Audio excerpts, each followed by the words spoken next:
Dahil sa malasakit, mas nailapit ni Senator Bongo ang medical assistance, primary health services at specialized care para sa ating mga kababayan. Sa malasakit, prioridad ang edukasyon para sa mas magandang kinabukasan. Samahan pa ng sports, panalo ang kabataan! Bunga ng malasakit ang pagbigay lakas sa mga lokal na negosyo at mas maayos na trabaho. Sa malasakit, serbisyong may puso, kalinga at proteksyon para sa mga OFWs nasaan man sila sa mundo. Maraming nagagawa at nararating ang malasakit. Para kay Senator Bongo, ang ating Mr. Malasakit, bisyo ang more serbisyo.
Mga kababayang Muslim, palakpakan po natin sila.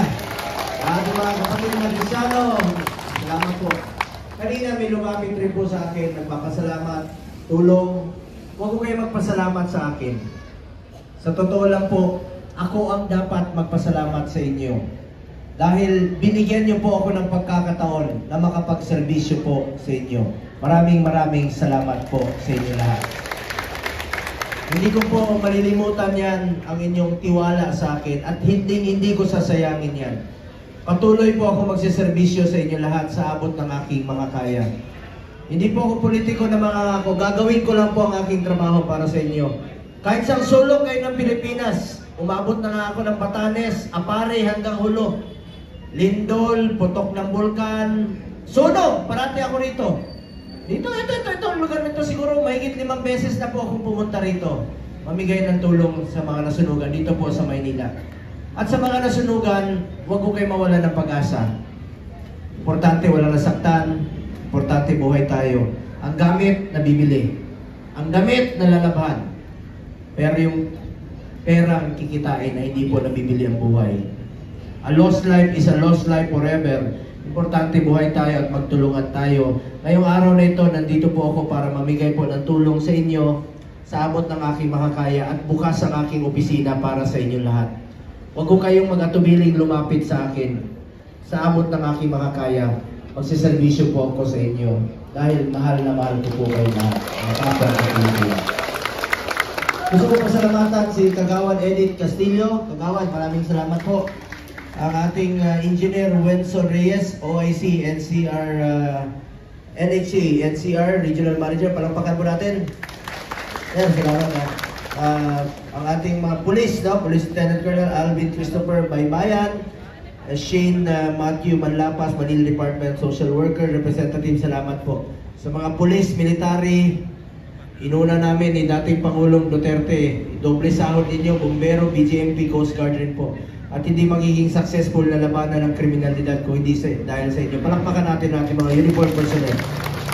Ang mga biktima ngayong araw nito ay mga taga Paseco, Compound, Barangay 649. Sino mga taga Barangay 649? Narapol, mga taga-Islam Puting Bato. So, may tulong po ngayon. May dala rin po akong tulong sa inyo. May dala po akong Jollibee sa inyo. At meron rin po akong grocery packs. Lahat kayo makakatanggap ng grocery packs.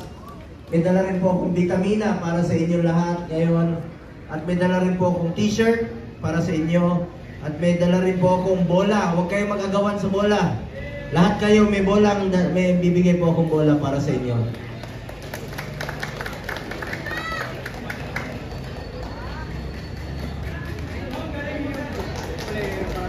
Ito, lahat kayo may bola. Huwag kayong mag-alala.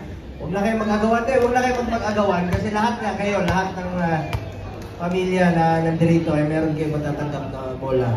At may paparapol po ako ngayong araw nito. May paparapol po akong bisikleta para sa inyo. Ayan bike ko. Pwede nyo gamitin papunta ng Tagaytay yan. Huwag kayo magpagitna sa daan. Gusto nyo dagdagan ko? Sige. Dahil mahal ko kayo rito sa Manila, dadagdagan ko, gagawin kong 2 bisikleta. Gusto nyo dumami ang 2? Ha? Hatiin nyo, tag-isang gulong kayo. At meron din po akong dalang cellphone para sa inyo. Ito, cellphone, pwede nyo gamitin pantawag, pwede nyo gamitin sa pag-aaral. Pero pantayan nyo, ang unang sasagot sa inyo, si former President Rodrigo Duterte. Ganito boses niya, oh. Hello. Si Rudy ito. Sadya mo sa akin. Anyway, meron din po ako ipaparaffle sa inyo na 2 sapatos sa panglalaki. Paparaffle din po ako ng 2 sapatos sa panglalaki at 2 sapatos sa pangbabae. At isang relo sa inyo. Ipaparaffle ko rin po ang aking relo sa inyo ngayong araw na ito. At meron kayong matatanggap ngayon na pambili ng housing materials. Matagal na po itong programang ito na sinulong natin noon pa, 5 years ago. Sa tulong ng NHA, bibigyan kayo ng pambili ng housing materials sa True EHA program. Palakpakan po natin ang NHA. May pakiusap ako sa inyo, ibili nyo ng pambili ng pagkain gamit sa bahay. Huwag alak ha. Yeah, baka alak. May mga Bisaya ba rito? Sabi ko na ba, mga Bisaya. Ako, Bisaya rin ito na Batanggenyo, pero laking Maynila rito, Quezon City. Diyan ako nag-aaral sa TAF. Pero sa balita ko, maraming Ilonggo rito. Sino Ilonggo? Linti, parente ko naman Ilonggo. Pinsan ko yan. Bakit pinsan? Ang tawag sa inyo, Ilonggo. Ang pangalan ko, Monggo. Pero marami akong pagkamag-anak dito, sabi ni Kagawad. Sino sa inyo ang Lasenggo? Taas kamay.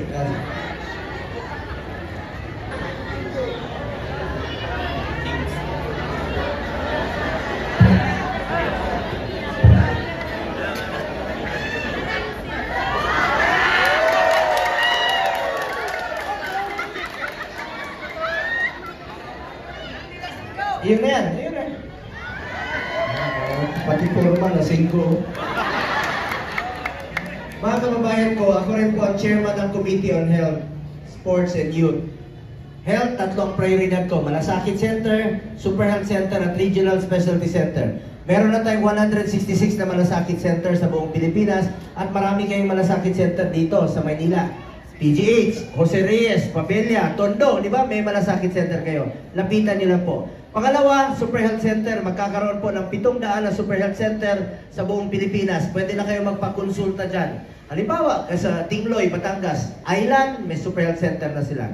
Ipaparamihin natin yan sa buong Pilipinas para hindi nyo na kailangan pumunta ng hospital. Diyan na kayo magpapacheck up dahil lahat ng Pilipino, membro po tayo ng PhilHealth. At binabantayan ko itong PhilHealth ngayon dahil sobrang pondo nila habang naghihingalo yung mga pasyente natin na ayaw magpa-hospital. Tututukan ko po ito para sa Pilipino. Pangatlo, Regional Specialty Center. Heart Center, Kidney Center, itatayo na po sa mga selected UH Hospital. Hindi nyo na kailangan pumunta ng Quezon City. Halimbawa, tayong mga probinsyano, Davao, Cagayan, Zamboanga, may Heart Center, Cancer Center na po itatayo. Isinabatas natin, ako po ang principal sponsor ng batas na yan sa Senado. Chairman din po ako ng Committee on Sports. Meron na tayong eskwelahan sa New Clark City. National Academy of Sports, pwede na mag-aral at the same time mag-training ang student-athlete. Suportahan natin ang ating mga atleta. Chairman ako ng Sports 2019, first ever gold tayo, 20 Olympics. Ngayon naman po, 2024 Paris Olympics. Carlos Yulo, taga Maynila po. nakadalawang gold tayo. Suportahan po natin ang ating mga atleta. Ngayon, chairman din po ako ng Committee on Youth sa mga kabataan kanina. Yung mga bata kanina, sabi ko kayo ang kinabukasan ng bayang ito. Meron pa ako, sana yung kanina yung bata lumapit sa akin. Wala. Sabi ko, isasama ko siya manood ng basketball. Kanina yung sabi niya, idol kita sir, nawala. Umalis. Mariali, ano mo siya? Nangako ako na dalahin siya manood ng basketball mamaya, ha? I-contactin mo sila. Ayan yan, sir. Ayan, sir. Yan. Anak, mamaya, huwag ka na umiyak, kasama kita manood ng basketball mamaya. Pero ngayon, ano bang gusto mo? Basketball o burger? Basketball po. Para pumayat ka. Pero dahil kaibigan tayo, iyon na lang tong cellphone.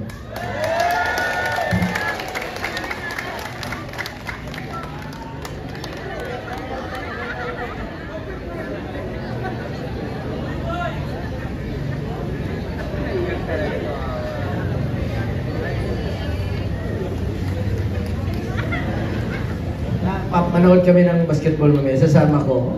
NBA pa yan, no? Manood tayo ng Hinebra mamaya. Sino bang Hinebra fan dito? Ayun, no?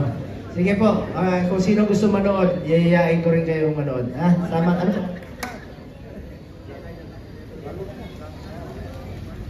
Si JM, sasama ko JM. Sige, JM. Upo ka muna dyan, JM. Huwag ka mawala. Ay, naman. Salamat po sa inyo lahat, mga kababayan ko, sa inyong suporta. At hindi ko po sasayangin yung tiwala binigay niyo sa akin. Tawagin niyo lang po akong Kuya Bongo ninyo. Kahit saan tayo makita, dyan sa SM, kalabitin niyo lang ako. Sabi mo, Kuya Bong, pero may pakiusap lang po ako sa inyo. Kung mas matanda kayo sa akin, ikaw, Manong, ano kong tawagin Kuya? Sa lubong tayo, Kuya po. Ano ako, super lolo. Madaling tandaan pangalan ko. Pumunta ka sa kanto, ano maalala mo? Ano yung traffic light? Go. Pag gutom na kayo, bibili kayo ng manok. Chokes to? Oh, ano pangalan ng dating Pangulo? Rodri? Paborito namin ulam mo? Anong tawag sa mahilig sa alak? Lasing? Hoy, mga lasing ko, huwag magmaneho! Pag nakainom, delikado yan. Pag may nangyari sa inyo, ako na naman maalala nyo, pag kayo ay na... Oh, kita nyo? Isa pa, anong paborito nating araw? Walang trabaho? Ling? Meron akong kaibigan si Philip Salvador. Wala siya rito, nagkasakit. Gusto niya sana pumunta, di ba pumunta sa rito? Tanong lang po ako sa inyo. Ang pangalan niya si Philip Salvador, si Mr. Efectivo. Tanong po ako sa inyo. Anong paboritong hotel ni Philip Salvador? May Goren.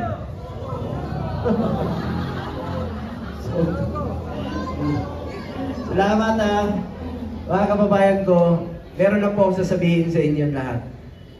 Sana po'y maalala ninyo sa mahabang panahon. Mga kababayan ko, minsan lang tayo dadaan sa mundong ito. Kung ano pong kabutihan o tulong na pwede natin gawin sa ating kapwa, ay gawin na po natin ngayon dahil hindi na tayo babalik sa mundong ito. Ako po ang inyong Senator Kuya Bongo, patuloy na magsiservisyo sa inyo lahat. Dahil ako po ay naniniwala na ang serbisyo po sa tao, serbisyo po yan. Sa Diyos, serbisyo po yan kay Allah. Maraming salamat. Pasalamatan natin ang ating Panginoon. Palakpakan po natin ang ating Panginoon sa buhay.